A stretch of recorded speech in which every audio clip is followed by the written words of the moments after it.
In Paraguay, Sunday's general elections move forward in complete normality. Over 4.7 citizens are called to elect their new representatives.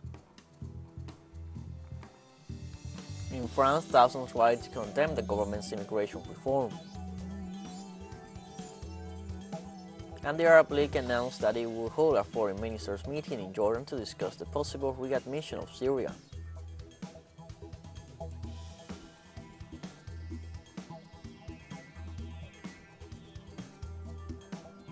Hello, welcome to From the South. I'm Luis Alberto Matos from the TeleSUR studios in Havana, Cuba. We begin with the news.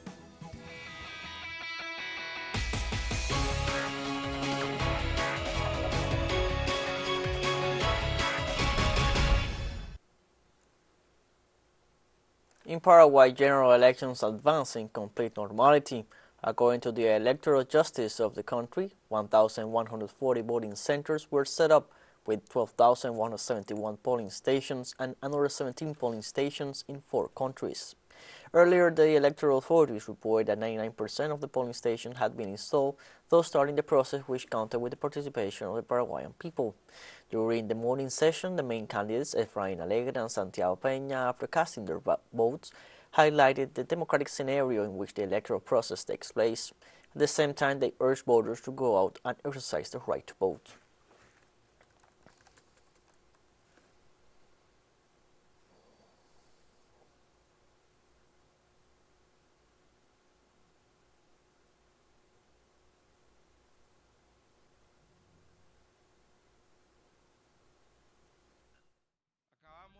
We have just received a report from my fellow minister that at this point almost 99% of the polling stations throughout the country are already being set up. Let's go Paraguay, let's elect our representative with security and democratic conviction from the Superior Court of Electoral Justice. We are absolutely committed to this objective.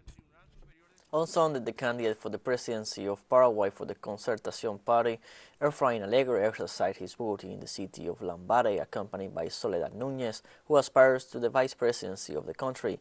Alegre pointed out that, according to reports, numerous voting centers have had a massive turnout of citizens.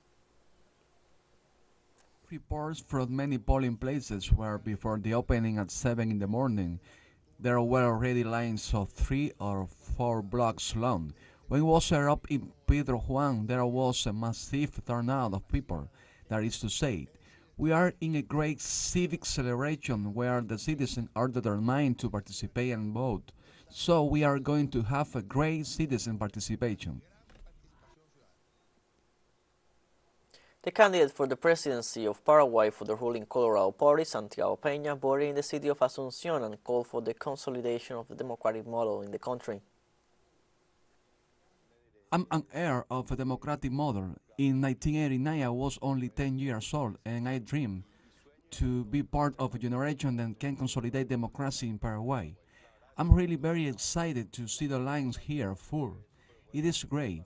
I hope it continues all day long. In Paraguay, some 27,000 policemen are deployed nationwide to guard the 1,157 polling places installed for the general elections in the country.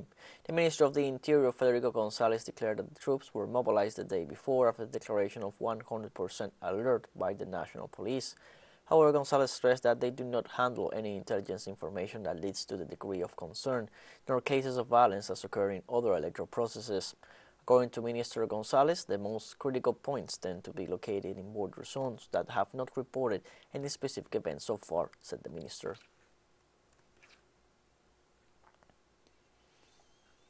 In Ecuador, a new massacre in the city of Guayaquil province of Guayas left 10 dead, according to a police update on Sunday.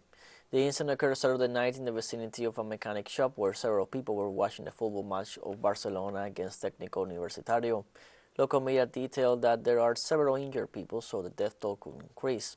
The National Police still does not know the causes that originated this event. Guayaquil is under a state of exception decreed by President Guillermo Lasso to counteract violence, according to the President when implementing the restrictive measure.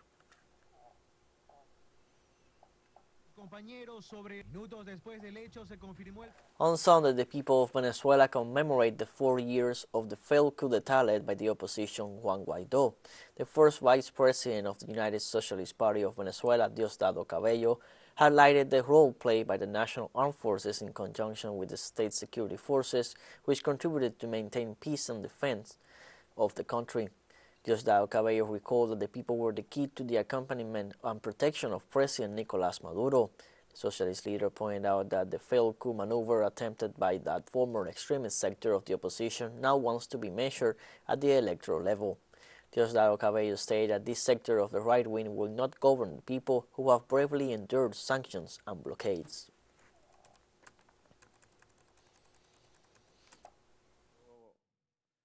I believe that April 30 is the dawn of the loyalties, of the loyalists, of the loyal ones, but it's also the dawn of the traitors, to point them out, to identify them, and for history to describe them and say, where are the traitors today? Where are they? They are out there. Imperialism protects them, and now one can ask, where are the loyalists and where are the loyalists of that day? Here, we are in our homeland. From here, we have no left, and we are not going to leave because we are going to defend the homeland from here. Let's take a short break, but first remember you can follow us on TikTok at TeleSUR English, in which you'll be able to see news in different formats, news updates, and much more. Other stories coming up, stay with us.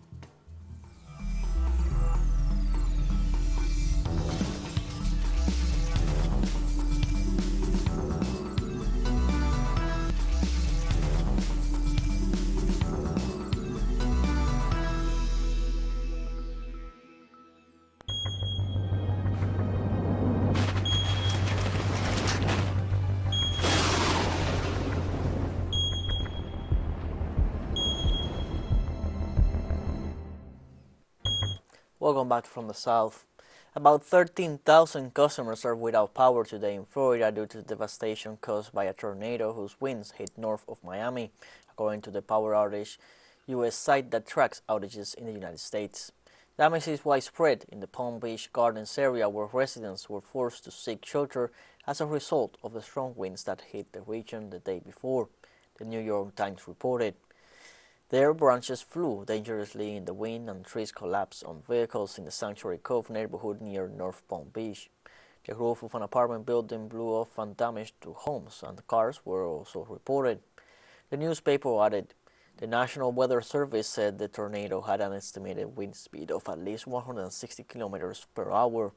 The United States registers more than 1,000 tornadoes a year, more than any other country in the world, as its geography and climate make it particularly susceptible.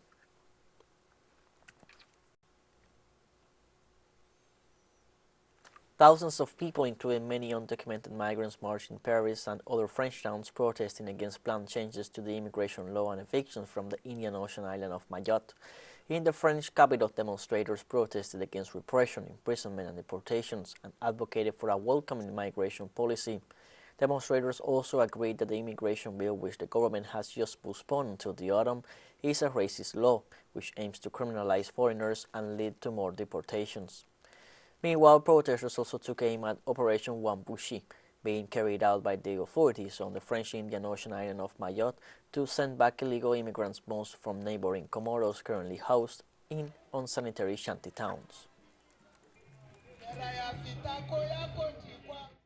I feel like my youth is being stolen from me because now we can go out at the hours we want to have fun outside with friends, doing whatever we want. We are obliged to stay at home locked up or to go home at certain times. Or there are tourist areas where we can no longer go, like the Sulu waterfall, because it is very dangerous to go there. We are afraid to go out with our phones in hand. We are afraid to go out with valuable objects. It is a pity because we are robbed of our youth. We can feel the joy of being young adults and doing whatever we want.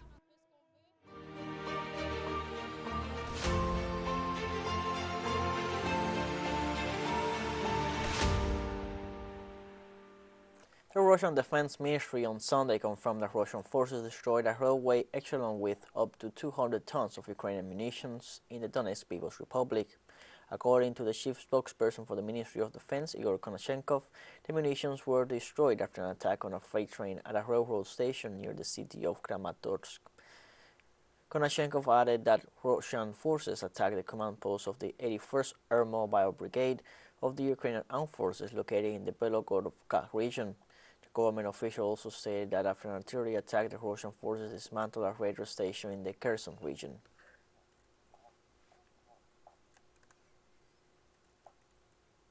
Hundreds of bikers under the banner of Nightwolf Motorcycle Club took to the streets of the Russian capital for a patriotic rally across Europe. The motorcade, headed by club founder and leader Alexander Saldastanov, aimed to complete the rally in Berlin, Germany, by May 9th. According to organizers, the motorcade plans to reach by May 1st the city of Volgograd, formerly Stalingrad, the site of a fierce battle between Soviet and German Nazi troops that marked a turning point in World War II toward victory for the Soviet Union and its allies. The bikers will continue their journey to the Donbas region in eastern Ukraine, where they will distribute humanitarian aid to civilians and Russian soldiers. The war will not forbid spring. This is the main message of today's holiday. With all our difficulties overcoming, with everything that Russia is facing now, it is still eternal, our desire to win. Together with the Nightwolf Motorcycle Club, we carry humanitarian aid to the Luhansk and Donetsk republics, to military hospitals, as well as to people affected by the war. At least 11 people died in India on Sunday as a result of a gas leak in a factory in the city of Ludhiana in Punjab state. According to information from local officials, among the victims were 5 women and 6 men, including a 10-year-old and a 13-year-old teenager. Authorities also confirmed 4 people were taken to the hospital. Sources pointed out they had sealed off a section in the city of Ludhiana and were evacuating residents as they tried to identify the gas and determine the source of the leak. The information points to a possible gas leak in the cooling system of a dairy factory located in the area. One of the world's worst industrial disasters occurred in India in 1984, when a gas leak at a Union Carbide pesticide in the central city of Bhopal killed thousands.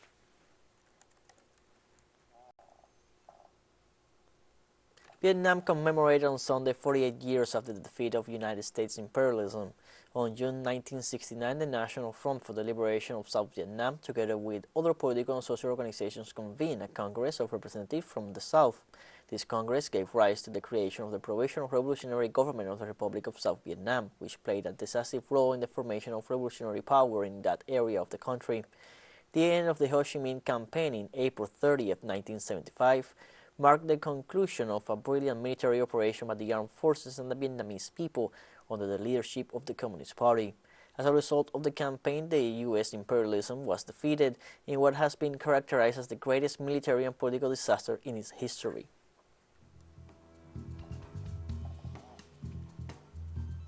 TeleSUR English continues to grow. You can now tune in from 33 different African countries through StarSat.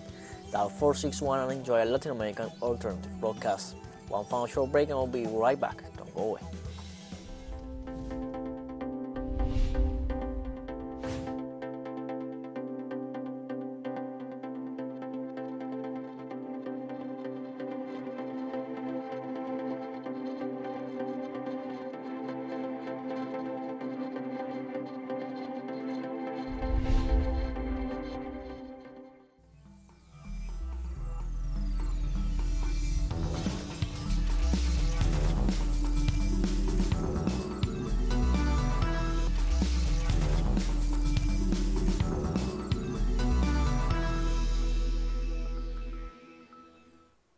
Welcome back from the South. Arab foreign ministers will gather in Amman, Jordan on Monday to discuss the long-running conflict in Syria and to end Damascus' diplomatic isolation in the region. The upcoming meeting in Amman will bring together foreign ministers from Egypt, Iraq, Jordan, Saudi Arabia, and Syria. And in this sense, Jordanian Foreign Ministry spokesman Sinan Mahali said the meeting follows a similar gathering held in Jeddah 2 weeks ago and builds on the contacts that neighboring countries made with the Syrian government. Meanwhile, the diplomats stressed the importance of having an Arab leadership role in efforts to end the crisis in Syria. However, regional opponents to Damascus reintegration remain, with Qatar calling the idea of Syria returning to the Arab League mere speculation.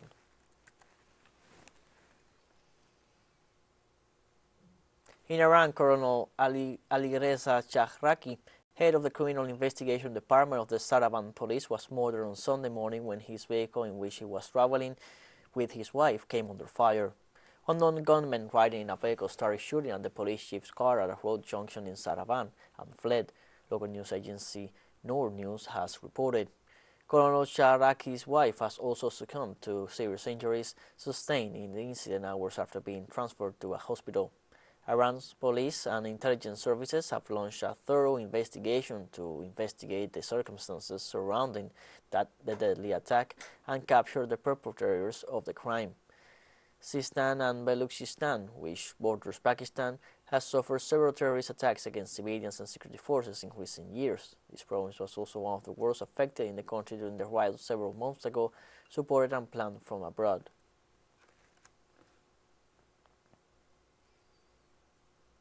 Palestinians attended a protest on Sunday in support of Khaled Adnan, a hunger striker in Israeli jail.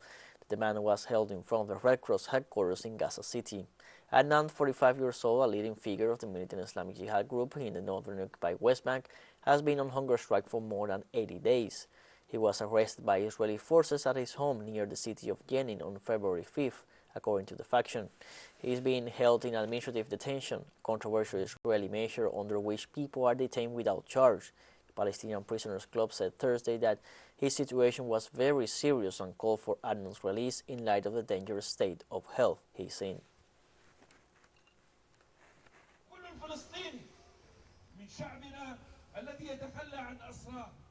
Japanese Prime Minister Fumio Kishida and Egyptian President Abdel Fattah al-Sisi at a meeting in Cairo on Sunday affirmed the importance of universal values such as upholding international order based on the rule of law in the wake of Russia's operation in Ukraine.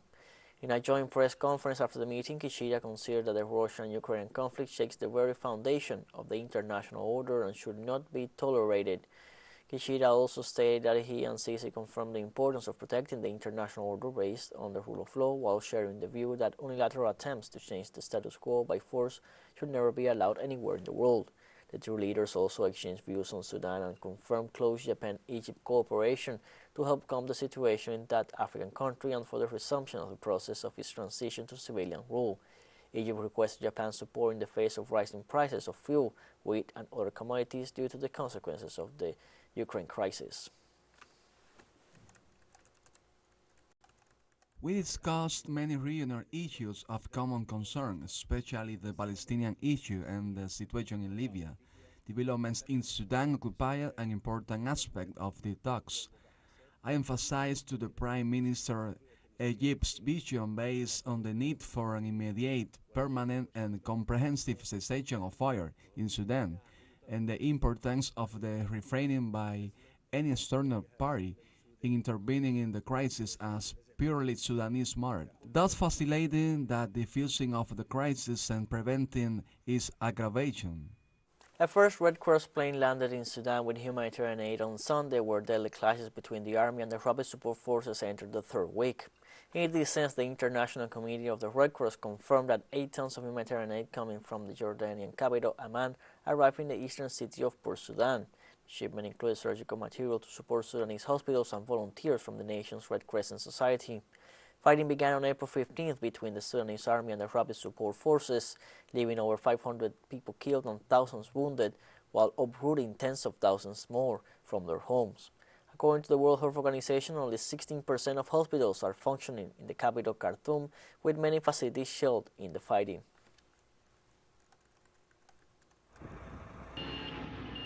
The 14th of April, no one has managed to get medical assistance into the country, which is badly needed. This medical assistance will hopefully travel quite quickly from Port Sudan, delivered to the hospitals that are in most need, and that requires indeed a ceasefire that should be respected by both sides for us to be able, with our colleagues from the Sudanese Red Crescent, to deliver these items as quickly as we can to the hospitals.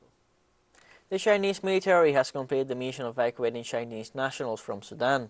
According to Kang Kefi, spokesperson for the Ministry of National Defense, 940 Chinese citizens and 231 foreigners were carried by Chinese naval vessels out of Sudan to the Saudi Arabian port of Jeddah into evacuation operations from Wednesday to Saturday.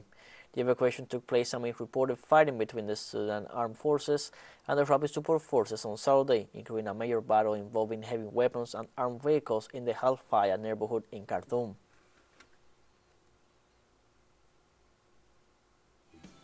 We have come to the end of this news brief. Remember, you can find these and many other stories on our website at telesurenglish.net. Also join us on social media, Facebook, Twitter, Instagram, Telegram, and TikTok. For TeleSUR English, I'm Luis Alberto Matos. Thank you for watching.